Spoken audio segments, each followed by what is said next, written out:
అందమైన చర్మ సౌందర్యం మీ సొంతం. Second aqua radiance deep cleansing gel.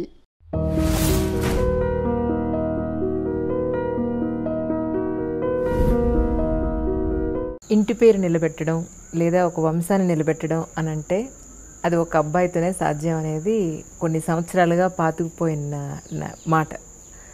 మరి మీ విషయంలో మీ తల్లిదండ్రులకి మీరు వంశాన్ని నిలబెట్టారని అనుకుంటే మరి మీ వంశాన్ని మీరు మరి ఇప్పుడు మీ సన్యాసాశ్రమంలో అది ఎలా వీలవుతుంది? మరి మీ తదనంతరం మీ వంశాన్ని నిలబెట్టాలి అని మీకు ఎప్పుడు అనిపించలేదా? వంశము అనేటటువంటిది ఒక్క వ్యక్తి వల్ల ఎప్పుడు నిలబడదు. అబ్బాయి వల్లనే నిలబడుతుంది అనే నియమం కూడా ఏమీ లేదు. సో అమ్మాయిలైనా నిలబట్టచ్చు. ఇది అమ్మాయి ఇంటి పేరు మారిపోతుంది కదా. మరి ఇంటి పేరు మారినా వంశము అనేది నిలబెట్టడానికి పర్పస్ ఏంటి? ఆ వంశంలో పూర్వులు కొన్ని మంచి పద్ధతుల్ని వాళ్ళు పాటించారు. ఆ పాటించిన పద్ధతుల్ని తర్వాత జనరేషన్స్కి అందించాలి అని వాళ్ళు దే అస్పైర్డ్ ఫర్ దట్. మనకి పర్పస్ అదే కదా, వంశపు మర్యాద, వంశపు గౌరవం లేదా ప్రతిష్ట, ఆచారం. They are certain practices which they followed and they made the generations to preserve that practice. దాన్నే మనం సంప్రదాయము అని పేరు పెట్టి పిలుస్తాం దాన్ని. సో ఈ సంప్రదాయ పరిరక్షణ కోసమనే వివాహ వ్యవస్థ అయినా లేదు సంతానం కావాలి అని అనుకున్న పర్పస్ అది. అది చేయగలిగిన వ్యక్తి మరొకరు ఉండేటప్పుడు అందరూ చేయాలి మంచిదే, కానీ దానికంటూ కొంతమంది ఉన్నప్పుడు మిగతా వాళ్ళు మిగతా కార్యక్రమంలో ఉండడానికి కూడా ఆక్షేపణ ఏమీ ఉండాల్సిన అవసరం లేదన్నమాట. అంచేత వంశపు ఆచారాన్ని నిలబెట్టడం అనేటటువంటిదే లక్ష్యంగా మనం పెట్టుకున్నప్పుడు ఒక వ్యక్తి ఉంటే వారిని సమర్థవంతంగా తయారు చేసి మిగతా వాళ్ళు మిగతా కార్యక్రమాలు కూడా చూడవచ్చు.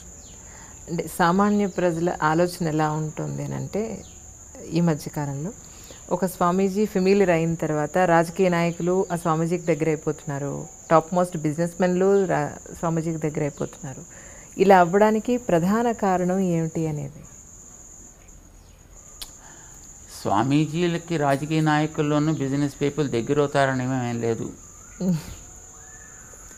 సాధారణంగా business people and political people think that these people are able to do certain things beyond our capabilities. ఏదో మంత్రమో తంత్రమో చేసి ఏదో మనకి కాస్త శక్తిని ఇస్తే మనం అనుకున్న కార్యాలను బాగా సాధించగలుగుతాము అనే ఒక భావం వాళ్ళల్లో ఉండి ఉండొచ్చు. నిజానికి సాధువులు కనుక అట్లా చేయగలిగిన వాళ్ళు అయినట్టయితే వాడు తన దగ్గరికి వస్తేనే చేయాలని నియమం లేదు. ఇందాక మీరు అడిగారు చూడండి, ఏమంటే మీరు ఎందుకు ముట్టుకోనివ్వరు అని.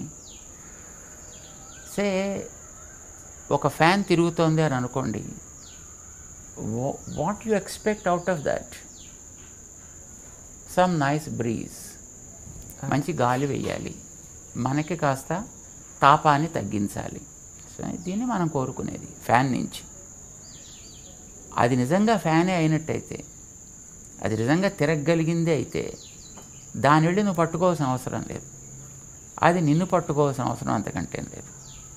దాని మానాన తిరుగుతుంటే నీకు గాలి వేస్తుంది, నువ్వు యూ ఫీల్ కంఫర్టబుల్, రైట్? దాన్ని పట్టుకుని మనం తిప్పితే తప్ప అది మనకి గాలి వేయని స్థితిలో ఉందనుకోండి, అప్పుడు అలాంటప్పుడు ఆ ఫ్యాన్ తీసి పక్కన పెట్టేయడం చాలా సుఖం.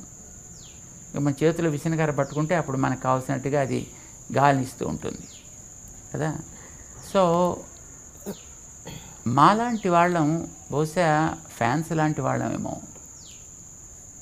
It not fan for somebody but we are fan for the society. So we give the breeze. If we are really able to give the breeze, no one need to do anything to us. And if we really can't give that kind of breeze, I think coming and doing any kind of thing will serve no purpose. అప్పుడు waste కదా. అప్పుడు వీడుకుంటే పాపాలు మిగతా వాళ్ళకి అంటుకుంటాయి ముట్టుకుంటే. For more updates, subscribe to iDream.